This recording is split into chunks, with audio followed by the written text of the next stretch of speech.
السلام عليكم ورحمة الله وبركاته. إن الحمد لله نحمده ونستعينه ونستغفره ونعوذ بالله من شرور أنفسنا وسيئات أعمالنا من يهده الله فلا مضل له ومن يضلل فلا هادي له وأشهد أن لا إله إلا الله وأشهد أن محمدا عبده ورسوله.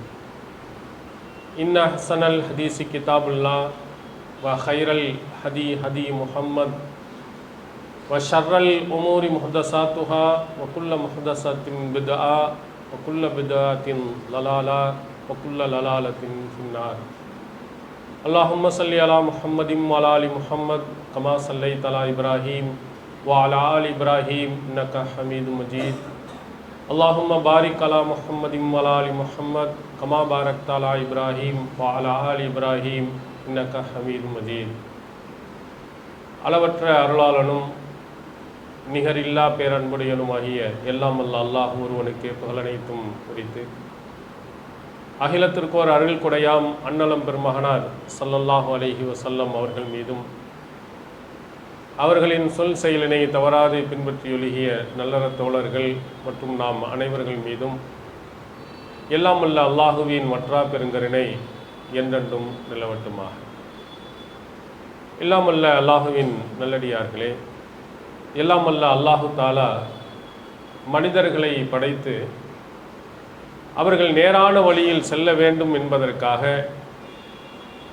இறை தூதர்களை இந்த உலகத்திற்கு அனுப்பி வைத்திருக்கிறார். அந்த இறை தூதர்கள் நேரான வழி என்ன என்பதை அந்த மக்களுக்கு எடுத்துரைத்து தவறான வழிகளில் இருந்து மக்களை சீர்திருத்தி செம்மைப்படுத்தி நல்லவர்களாக மாற்றினார். இந்த இறை தூதர்களுடைய பணி நபிகள் பெருமகனார் ஸல்லல்லாஹு அலைஹி வஸல்லம் அவர்களுடன் நிறைவடைந்து விடுகிறது. அவர்களுக்கு பிறகு எந்த இறை தூதர்களும் வரமாட்டார்கள் என்பதை திருமறை குர்ஆன் பல இடங்களில் நமக்கு நினைவூட்டுகிறது. ஆனால் இறை தூதர்களுடைய பணிகள் நிச்சயமாக இந்த உலகத்திற்கு தேவையாகி இருக்கிறது.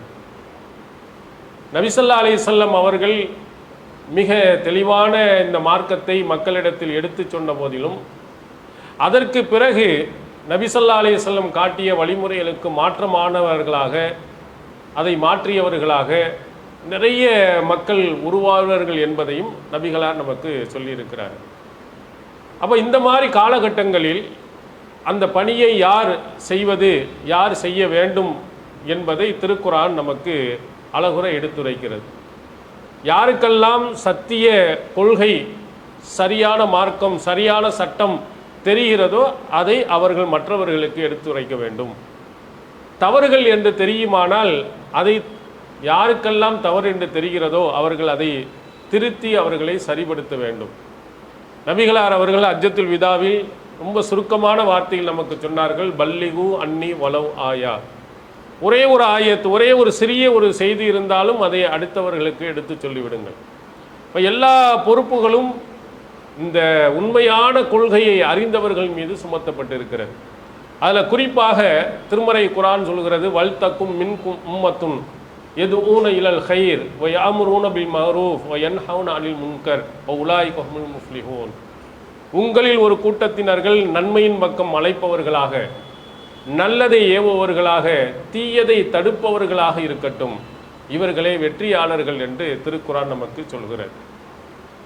நபிமார்கள் வராவிட்டாலும் உங்களில் ஒரு குழுவினர்கள் முழுநேர பணியாக நல்லதை ஏவுபவர்களாக, தீயதை தடுப்பவர்களாக இருக்க வேண்டும் என்ற கட்டளை, இது போன்ற கருத்துள்ள பல வசனங்கள் அல்லாஹ் திருக்குர்ஆனில் நமக்கு சொல்லியிருக்கிறார். இந்த குர்ஆனுடைய வசனங்கள், இதனுடைய கருத்தில் உள்ள வசனங்கள், நபிமொழிகளை படித்திருந்த நாம் இந்த உண்மையான சத்திய கருத்துக்களை தமிழகத்தில் நாம் வீரியமாக ஆரம்ப காலகட்டத்தில் எடுத்துரைத்திருக்கிறோம். அதற்காக அடி வாங்கியிருக்கிறோம், சொத்துக்களை இழந்திருக்கிறோம், உயிர்களை இழந்திருக்கிறோம். வீரியமான பணிகளை செய்து மக்களிடத்தில் இஸ்லாத்தினுடைய அடிப்படை திருக்குர்ஆனும் அல்லாஹ்வின் தூதர் காட்டிய வழிமுறைகள் தான் என்பதை நாம் பதிய வைத்திருக்கிறோம். ஆனால் இந்த பணிகள் காலம் செல்ல செல்ல நம்மிடத்தில் தொய்வடைந்து அதிலே ஆர்வம் காட்டாதவர்களாக பலர்கள் இருப்பதை நாம் பார்க்கிறோம். அதுக்கு முக்கியமான காரணம் என்னவென்றால், இந்த கொள்கையை வீரியமாக நாம் சொல்லி மக்களிடத்தில் எடுத்து சொன்ன நாம் சில மனிதர்களின் தவறுகளினால் நாம் என்ன செய்து விடுகிறோம், இரண்டாக பிரிகிறோம், நான்காக பிரிந்து விடுகிறோம். நம்மள்கிட்ட ஒற்றுமை இல்லாமல் பிரிந்து போவது நமக்கு ஒரு மன சோர்வை தந்து விடுகிறது, அதில் ஆர்வத்தை குறைத்து விடுகிறது. ஒரு சிலர்கள் முற்றிலுமாக அந்த பணியில் இருந்தே விலகி போய் விடுகிறார்கள். திருமறை குர்ஆன் நமக்கு இது தொடர்பாக என்ன வழிகாட்டுகிறது? கருத்து வேறுபாடுகள் வருமா வராதா? அனைவர்களும் ஒரே கருத்திலேயே இருந்து கொண்டே தான் இருப்பார்களா? இப்படி கருத்து வேறுபாடுகள் இருக்கின்ற பொழுது நாம் எப்படி நடக்க வேண்டும்? திருக்குர்ஆன் அழகாக நமக்கு சொல்கிறது, அமா கானன் நாசு இல்லா உம்மத்தம் வாஹிதா ஃபஹ்தலஃபு. இந்த மனித சமுதாயம் ஒரே சமுதாயமாகத்தான் இருந்தார்கள், ஆனால் அவர்கள் கருத்து வேறுபாடு கொண்டார்கள். எல்லாம் ஒன்றா இருந்துகிட்டே இருக்கும்போது திடீர் என்று அவர்களுக்கு இடையில் கருத்து வேறுபாடு ஏற்பட்டது, குர்ஆன் சொல்கிறது. அப்போ இந்த கருத்து வேறுபாடுகளை அல்லாஹ் களைவதற்காகத்தான் இறை தூதர்களையும் வேதங்களையும் அல்லாஹ் தஆலா கொடுக்கிறான். ஃபபாஸல்லாஹு நபியீன முபஷ்ஷிரீன வ முன்திரீன். அல்லாஹு தஆலா நற்செய்தி சொல்பவராகவும் எச்சரிக்கை செய்யக்கூடியவர் நபிமார்களை அல்லாஹு தஆலா அனுப்பினான். வன்ஸல மஅஹுல் கிதாப பில் ஹக். அவர்களோடு சத்தியமான வேதத்தையும் அல்லாஹ் தஆலா கொடுத்தான். எதற்கால் யஹ்குமா பைனன் நாஸி ஃபீ மஹ்தலஃபு ஃபீ. அவர்கள் எதிலே கருத்து வேறுபாடு கொண்டிருந்தார்களோ அதை தீர்ப்பதற்காக இந்த வேதத்தையும் அல்லாஹு தஆலா கொடுத்திருக்கிறார். கருத்து வேறுபாடு வரும், பிரச்சனைகள் கண்டிப்பாக வரும். இதில் எது சரி என்பதை தீர்வு காண்பதற்கு நீங்கள் இந்த வேதத்தை உரசி பாருங்கள். இந்த வேதத்தின்படி யார் நடக்கிறார்களோ அதுதான் சரியான கருத்து, அந்த கருத்திலே நீங்கள் இருந்து கொள்ளுங்கள் என்பதற்குத்தான் அல்லாஹ் இந்த வேதத்தையும் இறை தூதர்களையும் அல்லாஹ் கொடுத்திருக்கிறார். திருக்குர்ஆன் இன்னொரு இடத்தில் சொல்கிறான், ஃபஅத்தஸிமு பிஹப்லில்லாஹி ஜமீஆ வலா தஃபர்ரகு. அல்லாஹ்வினுடைய கயிற்றை நீங்கள் பற்றி பிடித்துக் கொள்ளுங்கள், நீங்கள் பிரிந்து விடாதீர்கள். நபிகளார் அவர்கள் அல்லாஹ்வுடைய கயிறு ஹப்லுல்லாஹ் ஹுவல் குர்ஆன், அதான் அல்லாஹ்வுடைய வேதம் என்று நமக்கு சொல்லியிருக்கிறார். இறைவனுடைய வேதத்தை நல்லா பற்றி பிடித்தீங்கன்னா அந்த கருத்தை நீங்கள் பற்றி பிடித்து கொண்டு இருப்பீர்கள் என்றால் நிச்சயமாக நீங்கள் என்ன செய்ய மாட்டீர்கள், பிரிய மாட்டீர்கள். அந்த கருத்தின்படி நீங்கள் நடந்து கொண்டே இருப்பீர்களே, ஆனால் உங்களிடத்திலே கருத்து வேறுபாடுகள் வராது. குர்ஆனுடைய அறிவுரைகளை எப்பொழுது நாம் மறக்கிறோமோ, குர்ஆனுடைய அறிவுரைகளில் இருந்து நாம் எப்போது விலகி போகிறோமோ, அங்கே நம்மிடத்தில் கருத்து வேறுபாடு வரும். திருக்குர்ஆன் அழகாக சொல்கிறது. நசாரா கிறிஸ்தவர்களை பற்றி சொல்லும் பொழுது அந்த கிறிஸ்தவர்களுக்கு அல்லாஹு தாலா பகைமையையும் அதே போன்று வெறுப்புணர்வையும் மறுமை நாள் வரையிலேயும் அல்லாஹு தாலா ஏற்படுத்தி வைத்திருக்கிறார். எதற்காக வேண்டி? அலம்மா நசு ஹல்லன் மிம்மாதி குருபிஹி ஃபாஹ்வைனா பைனஹுமுல் அதாவத்த வல் பக்லா இலா யௌமில் கியாமா. நாம் அவர்களுக்கு சொன்ன அறிவுரைகளில் ஒன்றை, ஒரு பகுதியை அவர்கள் மறந்தபோது அவர்களுக்கிடையே பகைமையையும் வெறுப்பையும் மறுமை நாள் வரையிலேயும் நாம் ஏற்படுத்தி விட்டோம். எதுக்காண்டி அல்லாஹ் தஆலா அந்த கருத்து வேறுபாடை உள்ளே கொண்டு வர்றான்? குரோதத்தை ஏன் கொண்டு வருகிறான்? பிரச்சனையை ஏன் அல்லாஹ் தஆலா கொண்டு வருகிறான்டா, இறைவனுடைய வேதத்தில் உள்ள அவன் சொன்ன அந்த அறிவுரைகளை அவர்கள் மறந்து விட்டார்கள். ஒரு சிலதை மட்டும் எடுத்துக்கொள்வது, ஒரு சிலதை அவர்கள் விட்டு விட்டார்கள். அதன் காரணத்தினால் நசாராக்களுக்கு மத்தியிலே பகைமை உணர்வை மறுமை நாள் வரையிலையும் அல்லாஹ் ஏற்படுத்தியிருப்பதாக அல்லாஹ் சொல்கிறார். அப்போ இந்த கருத்து வேறுபாடு என்பது இருக்கிறதே, சிலருடைய பொறாமையின் காரணத்தினால், பதவி ஆசையின் காரணத்தினால், ஏதோ ஒரு காரணத்தினால் கண்டிப்பாக ஏற்பட்டு கொண்டே இருக்கும். எங்கே கருத்து வேறுபாடு இல்லாமல் அனைவர்களும் ஒற்றுமையாக இருப்பான்னா இறைவனின் பேரருள் யாருக்கு கிடைக்கும்? அவங்களுக்கு மட்டும்தான். லா யஸாலூன முஹ்தலிஃபீன இல்லாமன் ரஹிம ரப்புக். உம்முடைய இறைவன் யாருக்கு அருள் செய்தானோ, ரஹமத் செய்தானோ அவர்களை தவிர மற்ற எல்லாரும் கருத்து வேறுபாடில் இருந்து கொண்டே இருப்பார்கள். இறைவனுடைய அந்த பேரருள் நமக்கு இருந்தால் மட்டும்தான், அல்லாஹ்வுடைய அந்த கட்டளையின்படி நாம் நடப்பவர்களாக இருந்தால் மட்டும்தான் நம்மிடத்தில் ஒற்றுமை இருக்கும், கருத்து வேறுபாடுகள் வராது. அதில் கொஞ்சம் மறைந்து விட்டாலும், ஷைத்தான் அங்கே உள்ளே நுழைந்து விட்டாலும் உங்களிடத்திலே கருத்து வேறுபாடு இருக்கும், வந்துக்கிட்டே தான் இருப்பார்கள் என்று அல்லாஹ் தஆலா சொல்கிறார். எல்லாருக்கும் கருத்து வேறுபாடுகள் உண்டு. எங்கிருந்து? ஆதம் அலைஹிஸ்ஸலாம் அவர்கள் காலத்தில் இருந்து இன்று வரையிலையும், உலகம் அறிகின்ற வரையிலையும் கருத்து வேறுபாடு உள்ளவர்கள் இருப்பார்கள். நீங்கள் அல்லாஹ் தஆலா திருக்குர்ஆனில் ஆதம் அலைஹிஸ்ஸலாமுடைய 2 பிள்ளைகளை பற்றி சொல்லுகிறார். வத்லு அலைஹும் நபா இப்னைய ஆதம். ஆதமுடைய 2 பிள்ளைகளினுடைய செய்திகளை பற்றி இந்த மக்களுக்கு நீங்கள் சொல்லுங்கள், ஓதி காட்டுங்க. இந்த 2 பேரை பற்றியும் திருக்குர்ஆன் நமக்கு சொல்கிறது. ஒருவருடைய அந்த குர்பான் அதை அல்லாஹ் ஏற்றுக்கொள்கிறான், ஒருவர் இதை அல்லாஹ் தஆலா ஏற்கவில்லை. உடனே 2 பேருக்கு மத்தியில் கருத்து வேறுபாடு, சண்டை ஏற்பட்டது. அல்லாஹ் யாரை ஏற்றுக்கொள்ளவில்லையோ அவன் சொல்லுகிறான், ஏற்றுக்கொண்டவனை பார்த்து லாக்துல் அன்னக், உன்னை நான் கொலை செய்வேன். ஃபஸ்ட்டு ஆதம் அலைஹிஸ்ஸலாமுடைய 2 பிள்ளைகள், உன்னை நான் கொலை செய்வேன். அப்போ அந்த நல்ல மனிதர் சொல்கிறார், இன்னமா யதகப்பலுல்லாஹு மினல் முத்தகீன். சும்மா ஏனோ தானாண்டு அல்லாஹ்வுக்கு செய்கிறதெல்லாம் அல்லாஹ் ஏற்க மாட்டான். இறையச்சத்தோடு அல்லாஹ்வுக்கு பயந்து செய்தால்தான் அல்லாஹ் தஆலா ஏற்றுக்கொள்வான் அப்படின்னு அங்கே அவர் சொல்லுகிறார். மீறியும் அவரை கொலை செய்து அவரை எப்படி அடக்கம் செய்வதற்காக வேண்டி அல்லாஹ் தஆலா காகத்தை அனுப்பி, இதெல்லாம் நான் வரலாறுகளை திருக்குர்ஆனில் நம்ம படித்திருக்கிறோம். அங்கேயே 2 பேருக்குள்ள சண்டை பிரச்சனை உருவாயிடுச்சு. அடுத்து மிகச்சிறந்த நபி, மிகச்சிறந்த வரலாறு என்று சொல்கிறான்னு சூரத்துல் யூசுஃப், அஹ்சனுல் கஸஸ் என்று சொல்கிறானே, அழகிய வரலாறு. அதை படித்து பாருங்கள். யாக்கூப் அலைஹிஸ்ஸலாமுடைய பிள்ளைகள் தான். அவருடைய சகோதரர் யூசுப் அலைஹிஸ்ஸலாமின் மீது மிகப்பெரிய பொறாமையின் காரணத்தினால் உக்துலு யூசுஃப் அவ் யுத்ருஹு, யூசுஃபை கொலை செய்யுங்கள் அல்லது தூக்கி எறிந்து விடுங்கள். யூசுப் அலைஹிஸ்ஸலாம் அவர்களை கொலை செய்வதற்கு முயற்சி செய்தார்கள். அவர்களுக்கும் யூசுப் அலைஹிஸ்ஸலாம் அவர்களுக்கு மத்தியிலே பெரிய ஒரு கருத்து வேறுபாடு பண்ணி கிணத்துல தூக்கி போட்டார்கள் என்ற வரலாறையும் நாம் பார்க்கிறோம். அப்படி ஆரம்ப காலத்தில் இருந்து பார்த்தீர்களே ஆனால் அவர்களுக்கு ஒவ்வொருவர்களுக்கு மத்தியிலும் கருத்து வேறுபாடுகளும் சண்டைகளும் அது தொடர்ச்சியாக வந்து கொண்டு தான் இருக்குது. ஷைத்தான் அதை வேலையை செய்து கொண்டு தான் இருப்பான். இந்த நேரத்தில் ஒரு சிலருக்கு உள்ளே புகுவார்கள், பார்த்தீர்களா மதுஹபி சார்ந்தல் எங்கேயாவது சண்டை இருக்கா, எங்கேயாவது பிரச்சனை இருக்கா, இங்கே பாருங்கள் ஒன்றாங்க 9 ஆகிட்டாங்க 10 ஆகிட்டாங்க, நாங்கள் தான் ரொம்ப ஒற்றுமையாக இருக்கிறோம் அப்படின்ட்டு சொல்வார்கள். ஆனால் அவங்க உண்மையிலேயே ஒற்றுமையாக இருக்கிறார்களா இல்லையா? திருக்குர்ஆன் அழகாக சொல்லுகிற ரசூல் ஸல்லல்லாஹு அலைஹி வஸல்லம் காலத்தில் முஷ்ரிக்கீன்கள் இருந்தாங்க, யூதர்கள் இருந்தார்கள், கிறிஸ்தவர்கள் இருந்தார்கள். இவர்களை எல்லாம் பார்க்கும் பொழுது எப்படி இருக்குன்னா, அல்லாஹ் சொல்லுகிறான் தஹ்சபுஹும் ஜமீஆ, எல்லாம் ஒற்றுமையாக இருக்கிற மாதிரி உனக்கு நீ நினைப்ப. குலூபுஹும் ஷத்தா, அவர்களுடைய உள்ளங்கள் வேறுபட்டு இருக்கின்றன. பாசுஹும் பைனஹும் ஷதீத், அவர்களுக்கிடையில் பொறாமையும் விரோதமும் கடுமையாக இருக்கிறது. வெளியே காட்டிக்கிறாம என்ன செய்தான் இருந்து கொண்டு இருக்கிறான். எல்லாருக்கும் மத்தியில் பயங்கர வெறுப்புணர்வு அவர்களுக்கு மத்தியில் இருக்கத்தான் செய்கிறது. எப்படி இருக்கிறது? அவரிடத்தில் எவ்வளவு கருத்து வேறுபாடுகள் இருக்கிறது. அந்த புத்தகங்களை நீங்கள் படித்திருப்பீர்களே ஆனால், மதுகு சார்ந்த புத்தகங்களை நீங்கள் படித்திருப்பீர்களானால் கண்டிப்பாக அதில் எத்தனை கருத்து வேறுபாடுகள் அந்த அறிஞர்களுக்கு மத்தியில் இருக்கிறது என்பதை நீங்கள் பார்த்திருக்கலாம். இப்போது ஹனஃபி மதுஹபிலே மிக முக்கியமான ஒரு நூல் ஹிதாயா, மதரசாக்கள்லாம் பாடத்திட்டத்தில் வைத்திருக்கிறாங்க. 4 பாகத்தை கொண்டது, நாங்கள்லாம் படித்திருக்கிறோம். அதில் போய் நீங்கள் படித்து பாருங்கள், எந்த பக்கத்தை வேணாலும் நீங்கள் எடுத்து பாருங்கள், கருத்து வேறுபாடு இல்லாத ஒரு பக்கம் இருக்க. அபு ஹனிஃபா ஒன்று சொன்னால் அவருடைய மாணவர் முகமது இன்னொன்னை சொல்லுவார். முகமது ஒன்றை சொன்னாரேயானால் அவருடைய இன்னொரு மாணவர் அபு யூசுப் இன்னொன்னை சொல்வார்.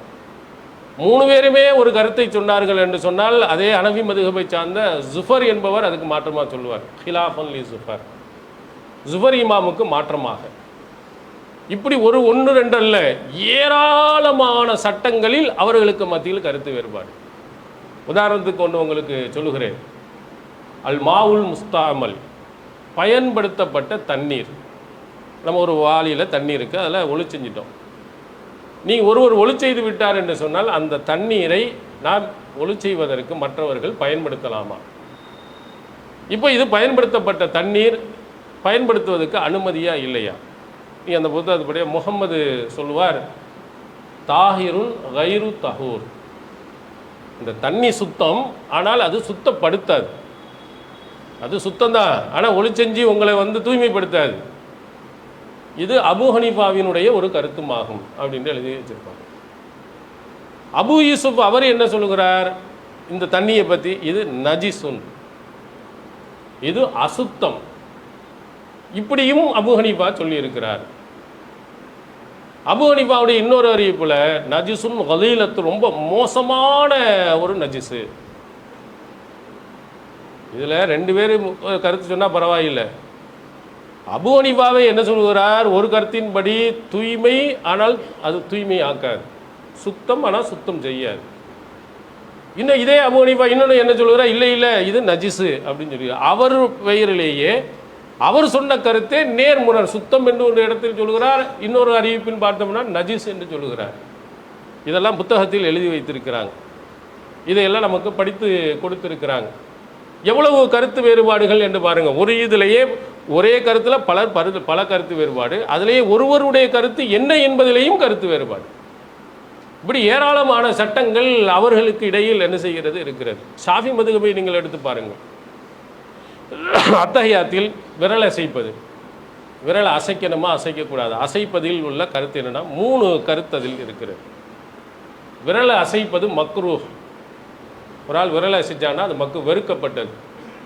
அப்படி அசைச்சிட்டான்னா தொழுகை பாத்திலாகாது, வீணாக போகாது, ஒரு கருத்து. 2வது கருத்து என்னென்னா தஹரீம், ஹராம், செய்யவே கூடாது. 3வது கருத்து அறிஞர்கள்ட்ட அவங்க 3வது கருத்து யுஸ்தஹப்பு தஹரீகுஹா, அந்த விரலை அசைப்பது முஸ்தஹப்பாகும், விருப்பத்திற்குரியப்பட்டதாகும், விருப்பத்திற்குரியது, சிறந்தது, விரலை அசைக்கணும். இதே ஷாஃபி மதுஹபை சார்ந்த அபு தய்யிப், அபு தாஹிர், இன்னும் ஆஹரூன், இன்னும் பலர்கள் இந்த கருத்தை சொல்லியிருக்கிறார்கள். ஏன் சொல்லியிருக்காங்கன்னா, வாயில் இப்னு ஹுஜர் ரலியல்லாஹு அன்ஹு அவருடைய ஆதாரபூர்வமான ஒரு ஹதீஸ் இருக்கிறது.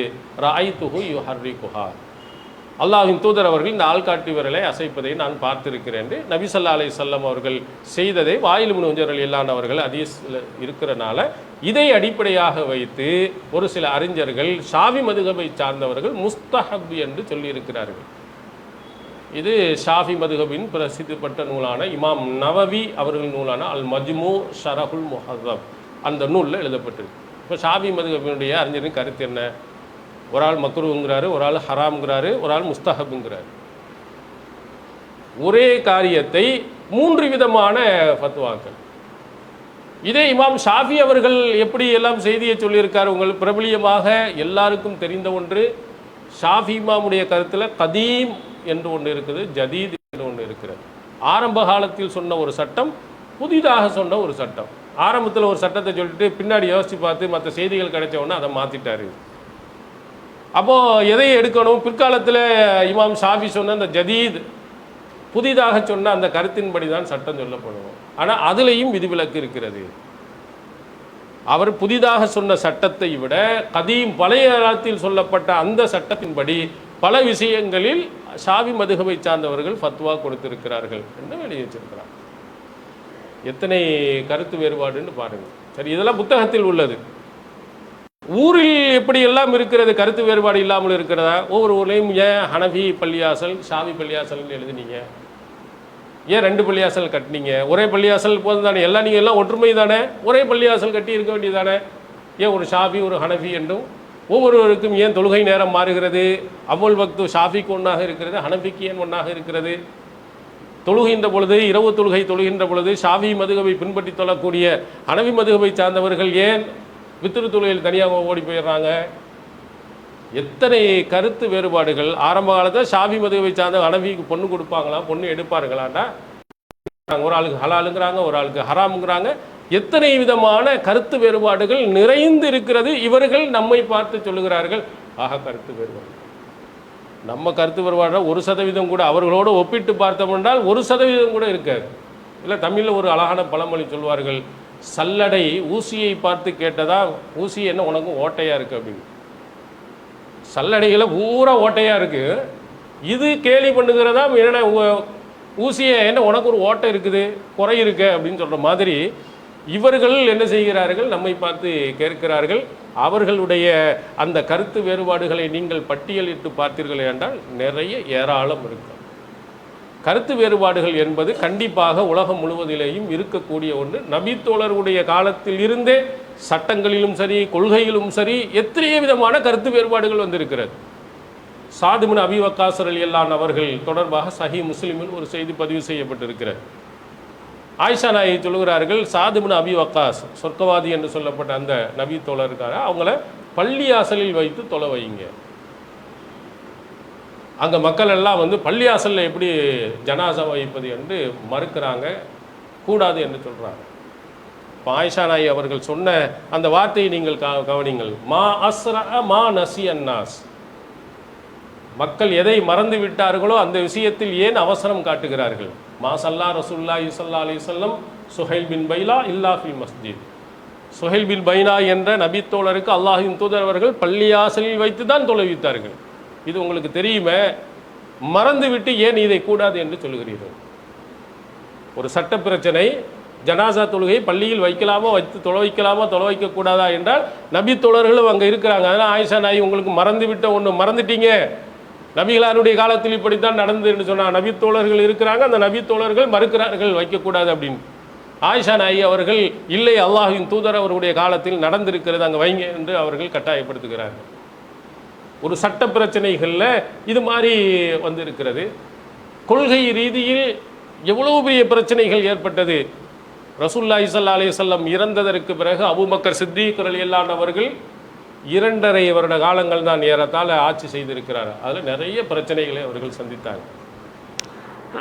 சஹீஹுல் புகாரியில் நீங்கள் பார்க்கலாம், கஃபரா மன் கஃபர மினல் அரப். அபூபக்கர் சித்தீக் ரலியல்லாஹு அன்ஹு அவர்கள் ஆட்சிக்கு வந்தவுடன் அரபு குலங்களில் காஃபிராக கூடியவர்கள் சிலர் காஃபிராகி போட்டார், இஸ்லாத்தை விட்டு போயிட்டான்.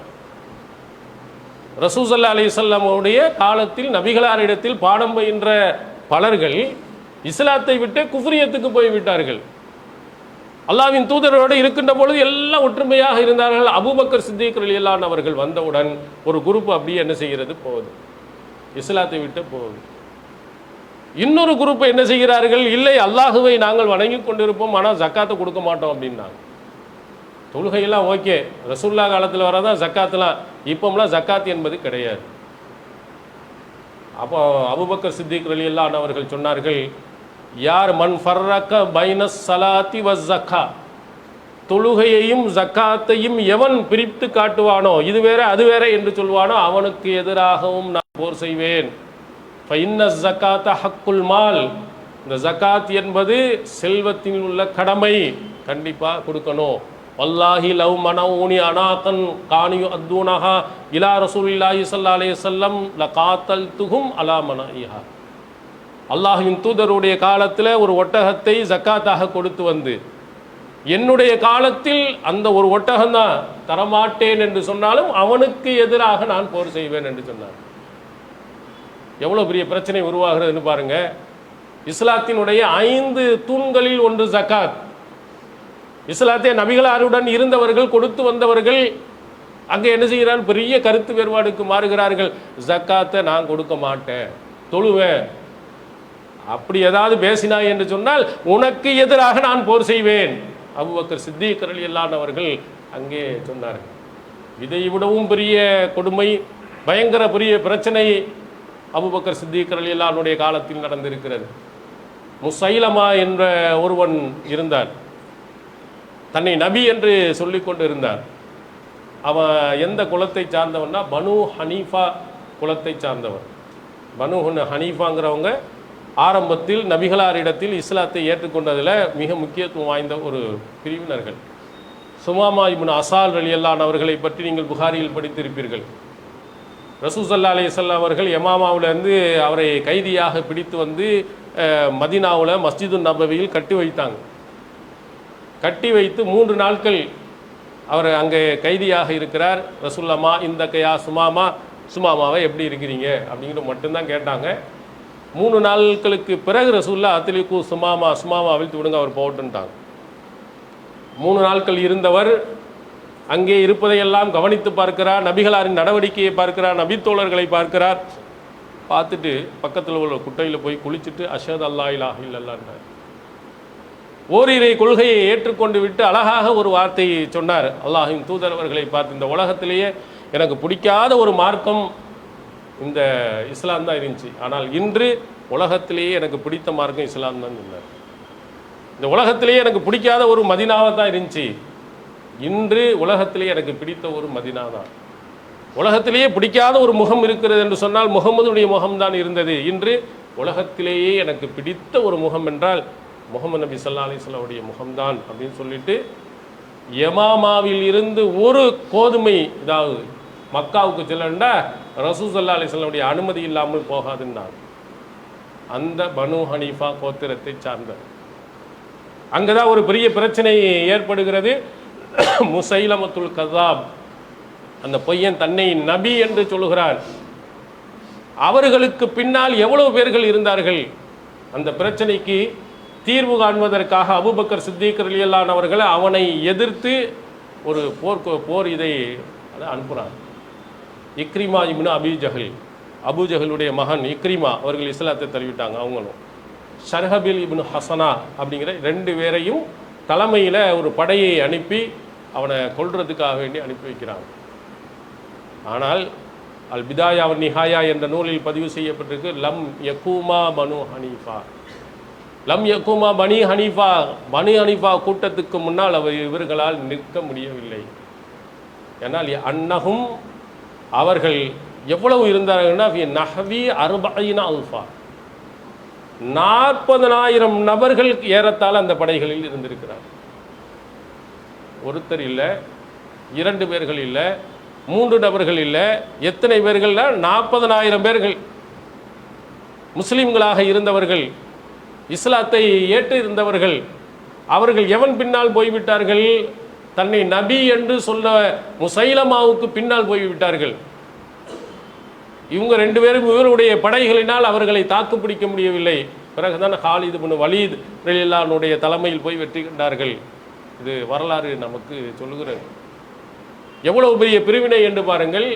ஒரு கூட்டம் எந்த பகுதிகளுக்கு மொத்தமாக போய்விட்டது என்று பாருங்கள். இப்படி மொத்தமாக நம்ம போய்விட்டதின் காரணத்தினால் அந்த கொள்கை தவறானது என்று நம்ம முடிவு செய்ய மாட்டோம். அபூபக்கர் சித்திக் அவர்கள் இருந்த அந்த கொள்கை, அல்லாஹ்வின் தூதர் அவர்கள் காட்டி தந்த அந்த கொள்கை, ரசூல் ஸல்லல்லாஹு அலைஹி வஸல்லம் அவர்கள் இருக்கின்ற வரையிலேயும் சரியாக இருந்தது, அதற்கு பிறகு 2 3ஆக பிரிந்தது. எனவே நபிகளார் காட்டிய அந்த கொள்கை தவறு, எனவே அதை நான் சொல்ல மாட்டேன், அதை பேச மாட்டேன், அதுக்கு அர்ப்பணியும் செய்ய மாட்டேன் என்று நாம் சொல்வோமா?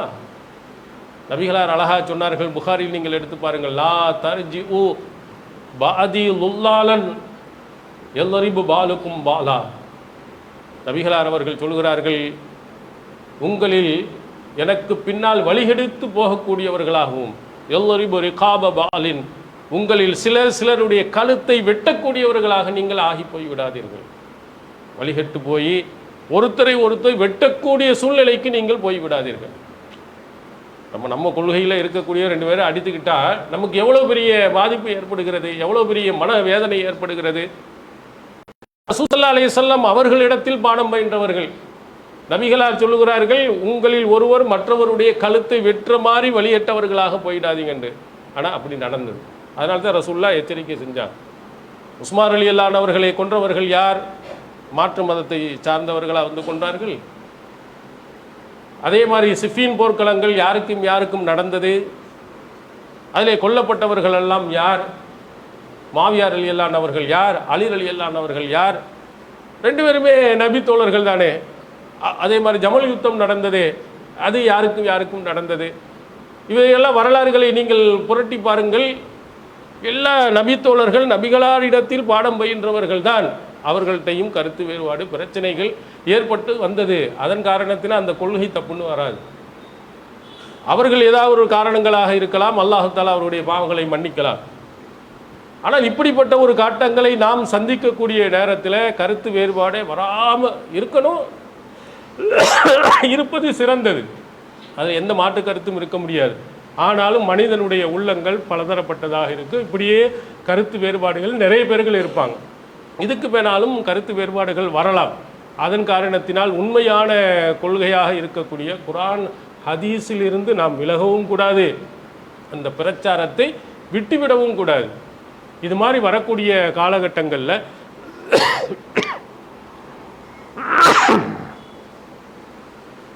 அல்லாஹும் அவனுடைய தூதரும் எப்படி காட்டி தந்தார்களோ, அல்லாஹ்வுடைய வேதத்தை பற்றி பிடியுங்கள், அந்த வேதத்தின் உள்ளபடி நீங்கள் நடங்கள், அப்படி நடக்கும்போது ஒற்றுமை உங்களுக்கு ஏற்படும் என்று சொன்னார்களோ, அதுபோன்று இதுபோன்ற காலகட்டங்களில் நாம் திருமறை குர்ஆனுடைய வசனங்களின்படி நடக்க அல்லாஹ் அருள் புரிவாங்க.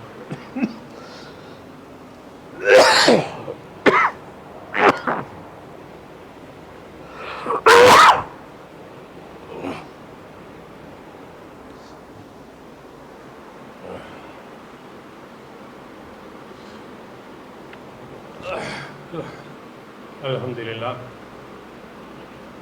நபிகள் பெருமானார் ஸல்லல்லாஹு அலைஹி வஸல்லம் அவர்கள் இது போன்ற கருத்து வேறுபாடு மக்களிடத்தில் வரும் என்பதை அறிந்தவர்கள் தஹஜ்ஜத் தொழுகையில் எழும்போது ஒரு துவாவை கேட்டிருக்கிறார். இது சஹீஹ் முஸ்லிமில் இடம்பெற்றிருக்கிறது. இஹ்தினி லிமஹ்துலிஃபு ஃபீஹி மினல் ஹக்கி பிஇذனிக் இன்னக தஹ்தி மன் தஷாஉ இலா சிராத்தின் முஸ்தகீம். அந்த செய்திக்கு முன்னால் ரசூல் ஸல்லல்லாஹு அலைஹி வஸல்லம் சொன்னாங்க, மக்களில் கருத்து வேறுபாடு கொண்டதினுடைய தீர்ப்பை யா அல்லாஹ் நீ தான் மறுமை நாளில் தீர்ப்பு வழங்குவா. யார் சொன்னது கரெக்டு, யார் கரெக்டாக நடந்தாங்கிறது நீ மறுமையில் காட்டிடுவ. ஆனாலும் எனக்கு எதில் மக்கள் கருத்து வேறுபாடு கொண்டு இருக்கிறார்களோ அதில் சரியான வழியை எனக்கு நீ காட்டு. இஹ்தினி லிமஹ்துலிஃபு ஃபீஹி மினல் ஹக்கி பிஇذனிக். எதில் கருத்து வேறுபாடு மக்களிடத்தில் இருக்குதோ யா அல்லாஹ் அதில் எது சரியானதோ அந்த சரியான வழியை எனக்கு காட்டு. ஆனால் நீ தான் நாடியவர்களை நேரான வழியில் நீ செலுத்துகிறாய். அவன் நாடிட்டான்டா அவ்வளவுதான். நேர்வழி இருந்தால் கண்டிப்பாக நேர்வழியில் இருப்பான். நல்லா வழியேட்டுன்னு நான் நினச்சிட்டான்டா அவ்வளவுதான். அதனால் தான் ரசூல் ஸல்லல்லாஹு அலைஹி வஸல்லம் யாமு கல்லிபல் குலு சப்பித் கல்வி அலா தீனி, கல்புகளை புரட்டக்கூடியவனே உன்னுடைய தீனிலேயே என்னை நிலைவரச் செய்து அல்லாஹ்விடத்தில் துவா செய்வாங்க. அதே மாதிரி இந்த தஹஜ்ஜத் தொழுகையில் எழும்போது ரசூலுல்லாஹ் கேட்குறாங்க, மக்கள் எதில் கருத்து வேறுபாடு கொண்டிருக்காங்களோ அதில் எது சத்தியமோ அதை எனக்கு காட்டுன்னு சொல்லியிருக்காங்க. அது மாதிரி நாமும் நம்முடைய வாழ்நாளில் கருத்து வேறுபாடுகள் பிரச்சனைகள் ஏற்படுமானால் இந்த படைத்த இறைவனிடத்தில் பிரார்த்தனை செய்து கருத்து வேறுபாடுகளிலிருந்து நீங்கி உண்மையான சத்திய கொள்கையான திருமறை குர்ஆன் நபிமொழியின் அடிப்படையில் நாமும் நடப்பவர்களாகவும் மற்றவர்களை அந்த வழியின் பக்கம் அழைப்பவர்களாகவும் எல்லாம் அல்லாஹ் தஆலா அருள் புரிவானாக. வாஹிர் தாவானா அல்ஹம்துலில்லாஹ்.